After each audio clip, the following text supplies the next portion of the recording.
ఉత్తరాంధ్రలో అత్యంత వైభవంగా జరిగే జాతరలో విజయనగరం జిల్లా రాజాం పోలిపల్లి పైడితల్లి అమ్మవారి జాతర ఒకటి.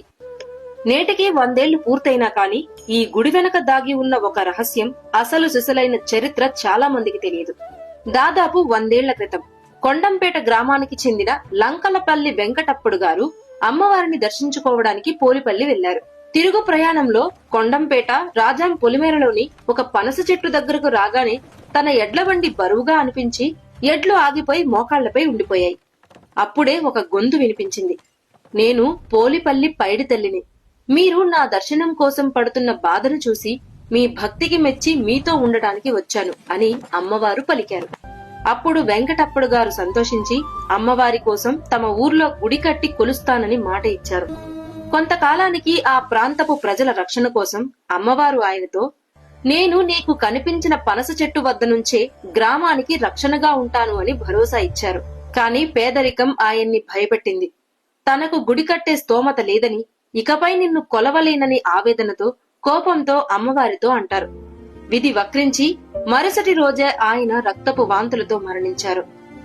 ఆ ఇంటివారు ధైర్యం కోసం అమ్మవారిని కొలిచి వేడుకోగా ఆ తల్లి దయతెలిచి, ఇకపై నేను ఆ పనస చెట్టు దగ్గరే కొలువై ఉంటాను.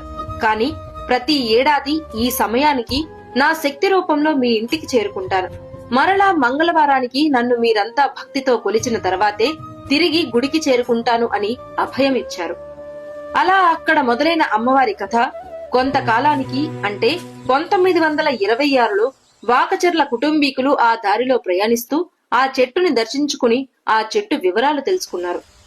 అమ్మవారి మహిమ గ్రహించి తమకు ఎప్పటి నుంచో ఇబ్బందిగా ఉన్న కొన్ని సమస్యలు తీరిన ఎడల గుడి కట్టిస్తామని మొక్కుకున్నారు. అలాగే వారి సమస్యలు చాలా త్వరగా ఎటువంటి ఆటంకం లేకుండా తీరిపోయాయి. అప్పటి నుంచి వారు అమ్మవారికి గుడి కట్టి కొండంపేట గ్రామస్తులు, లంకలపల్లి, వాకచర్ల, సలాది వంటి ఎంతో మంది ప్రతి ఏటా ఘనంగా ఉత్సవాలు చేస్తున్నారు.